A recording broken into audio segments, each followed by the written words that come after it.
Chapter 22. It was 2015 and the start of a new year. Also the start of someone special walking into my life.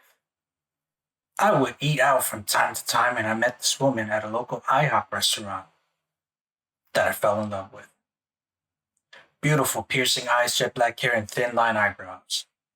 A very sassy, quirky person that was playful and had my interest when I first met her.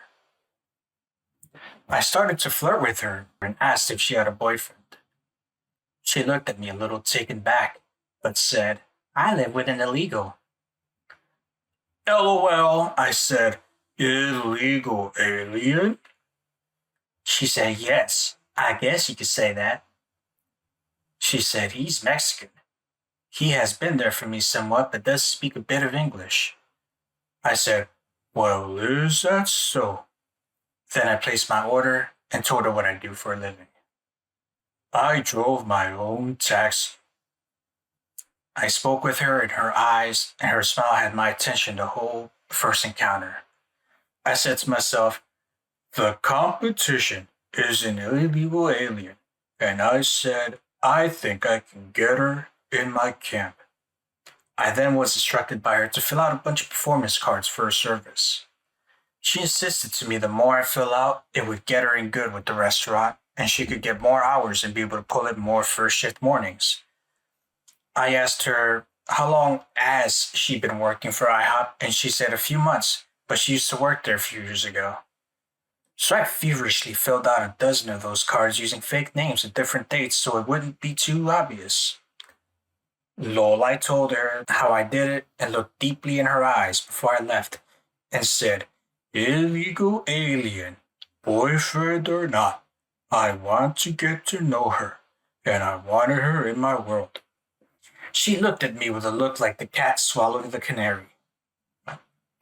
She said, "Okay, well, I work here these days." And she told me her name was Jamie, and I told her my name was George. I grasped her hand really tight, and I said, "I definitely will be back with a $20 bill for her gratuity." I felt a tingling feeling all over, and I felt her warmth and playful way, all in the first encounter of meeting her.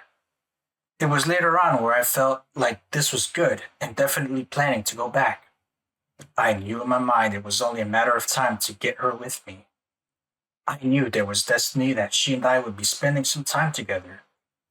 Meanwhile, I didn't want Angela knowing anything about Jamie, and it wasn't like Angela and I had any relations going on. She became just a voice on the phone. Part of the reason was because she was in a different state, but I didn't think that would go anywhere anyway. Besides, it was love at first glance with Jamie. Later on that week, I had a trip to Boston, and this guy wanted me to drive him there, and I quoted him $1,200. I asked the guy why he wasn't flying or taking a train. Really no answer to that, saying he would rather take a taxi. I took half his money, $600 up front, and took up there in one day. I was getting drowsy, so I told him I had to pull over for at least an hour. Lo and behold, my answer was about why I didn't take a plane nor train. He pulled out his drug paraphernalia. I told him, "Unless you want to be dropped at the side of the George Washington Bridge, put it back in his duffel bag." He said he paid half, and I said yes, and you aren't getting that back, and you'll still be dropped off at the bridge if you don't put it away. Long story short, after arriving, I said, "I need the rest of the loot," and he paid it through ATM machine. Very bizarre and long-ass ride. If I had to do it over again, I definitely would have charged more. Drove near Fenway where the Boston Red Sox played. Tempted to catch the game, but I was getting drowsy. Made it to Connecticut and crashed there and headed on the way back. When I went through the state of New Jersey, I got pulled over for talking on my phone. At the time, only a few states had this law in place, and unknown people got a ticket from a cop wearing a beret. What? Had no idea why I was being pulled over and was fined an amorous amount of money of $450. Had no idea about some stupid law. Since then, it's been made law in all states. Very Stupid law.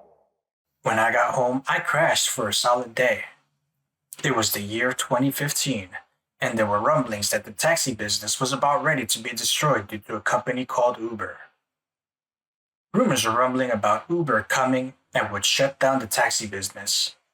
This was the word on the street from customers and other taxi drivers.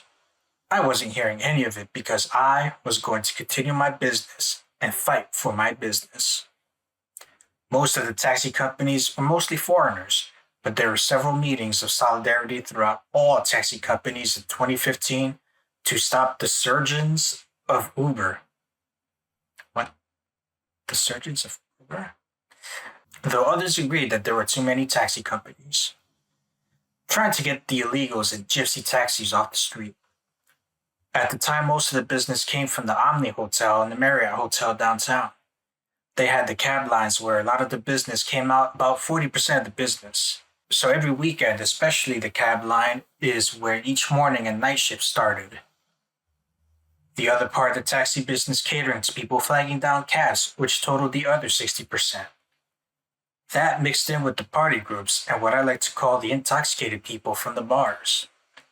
Meanwhile, more trolls came out and placed up more copyright material. There was a few other lawsuits that were filed that never got heard, but I was determined to get enough information and start another lawsuit if needed to combat these lame-brained trolls. Videos weren't coming down with regulations, and it was harder to get YouTube to follow their guidelines and remove the shit. Another lawsuit was imminent and on the verge of happening. Life was busy, and the usual things were going on. The excitement of meeting Jamie was on my mind. So after 2 long weeks, I made my second trip to IHOP. I visited Jamie again. And this time she was facing a dilemma because someone stole her scooter. She used her scooter to transport herself to and from work. She made mention of it to me. Of course, for the job I do, it was a no-brainer. The only difference was I wasn't going to charge her 1 red cent. I proposed to her that I would give her rides to work without her owing me nothing. Then she said, "What's the catch?" I said, "There's no catch." I said, "I would make sure you get to work and go home every day from your work." She was relieved, but kept thinking it had to be some kind of catch. I said, "Finally, the only catch is for me to get to know her better." So she smiled and said, "Thank you." I told her she was very welcomed. I'm sure she knew and began to know that I had feelings for her. She seemed to be receptive, but felt like she had to remind me about Orlando. Orlando was an illegal Mexican alien. That night, Jamie called me and gave me her weekly schedule. So it began, and I took her to work and picked her up to take her home, not for any money. No money at all. That night, when I picked her up from work, Jamie opened up and told me a lot about herself. She told me she was recovering heroin and how she was homeless for a better half of 4 years. She also made mention how she tried to remove a gun from her ex-boyfriend's hands, and eventually in the struggle the gun went off twice. Looking in amazement, my jaw dropped. I had concerns, but I took her at a word. She told me she was a rape victim, and how some guy in the street tried to take advantage of her. She said she had been fighting with herself when she was in previous relationships, and how she couldn't open up, knowing the scar from previously trauma was there. So I inquired more about Orlando. She said Orlando offered her a place to stay. He couldn't speak a lick of English, but she spoke Spanish fluently. Adding to the mix, she made mention of this old man named Gary Redacted, an old Jewish man that took a liking to her for a better half of the time she was on the street homeless. She knew Gary before Orlando. She said that Gary was loaded and rich, and she would help him since he was partially handicapped. He couldn't walk and had a couple of heart attacks. Gary supposedly worked at Pfizer and was a chemist. Ironically, I told her my dad was a chemist. There was a lot to take in and digest. I asked her simply if she was happy with the current situation, and she said no, but fake it. I then asked her about her folks, and she said she wasn't that close to them since she was recovering from her demons and her lifestyle. She said that she knew she had a drug problem and was desperately trying to conquer her past demons. I said, "Well, Jamie, you have someone else that is in your corner now. I'm a very blunt and direct person, but I was sexually and physically attracted to her." She said somehow she already knew that, though she couldn't give any man a relationship because she was trying to get things right with her. I said, "I can appreciate all of that, but I wanted to be fully transparent with her as well." She said that I was nice enough to help her, and if things were to develop to that level, to give her patience. I said, "I will give you all the time you need, since I'm in competition with an old man and illegal alien. I kind of like my chances. LOL." She also made mention of a girlfriend that helped her out, La Keisha. How she used to work in a pharmacy and how her dad had the same issue and would give her Suboxone to control her cravings. I was a little leery when I heard this, but I saw where in fact it controls the cravings along methadone against heroin. Lot for me to digest, but I was up for the challenge. Lot for me to digest, but still didn't change my opinion or feelings for her. I was willing to help. I made mention of my television show the amount of years I've been doing it. Gave her an opportunity to be part of the show, but she declined on being on camera. I also made mention of how mentally ill trolls gravitated to me and attacked me on a daily basis. She thought it was unruly kids, and I had to inform her that's what I thought from the very beginning, but they were adults but had minds of a child. So she was made aware, and throughout that time felt like maybe it would be best not to subject her to these attacks that I go through. Just the same, the show was still looking for a female co-host. In the midst of all of this, Jeremy Redacted, a semi-troll who was actually a troll, contacted me on Facebook. He pretended to prove his loyalty to me and wanted to help me get my shows on a Pat Ryan account. Same dude who played both sides back in 2005, but I kind of saw through him for the most part. He was talking about strategies I could use against the trolls.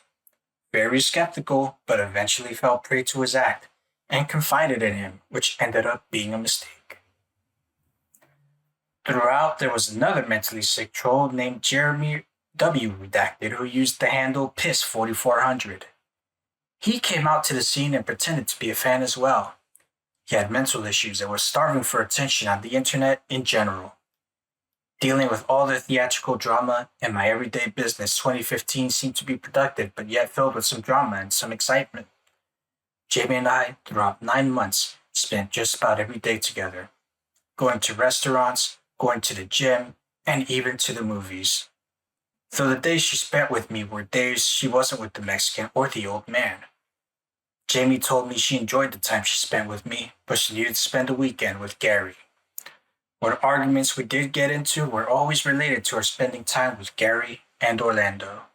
Those two didn't know about one another, but I knew about them, in which I found interesting.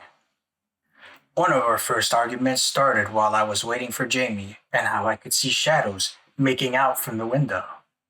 I began to get sick to my stomach. She and Gary's shadows from the window rubbing him, among other things.